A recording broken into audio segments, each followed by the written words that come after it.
ভাই মারা কি দরকার? ওই কথা শুনতেছে না কেন? সামনে মুরব্বী গুলা কথা বলছে। বলতে আমার ভুল হয়ে গেছে, আমার আপনারা মাফ করে দেন, আর কখনো এরকম ভুল হবে না। হিন্দু থেকে মুসলিম হয়েছিস, এই ক্যামেরা বন্ধ করো, ক্যামেরা বন্ধ করো।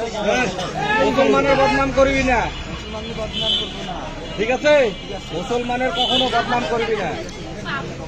আর চাকু দিয়ে বের করে দোকানে দেখাইছি, এই ভুল ভাতা যদি কখনো করিস কোথাও, সেদিন একবার কি বিচার করছো না? পুলিশের বিচার।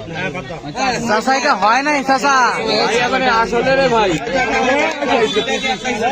চাচা এটা হয় নাই, শোনো এটা হয় নাই। আর বাসা কই?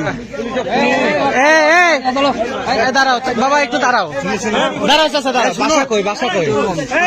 মুসলিম শোনো চাচা দাঁড়াও, শোনো খালে, এটা হয় নাই। ওই হচ্ছে নন মুসলিম হচ্ছে, এই জন্য ওর সাপ, ঠিক আছে? এই হচ্ছে নন মুসলিম, নন মুসলিম হওয়ার কারণে তাকে মাফ করে দেওয়া।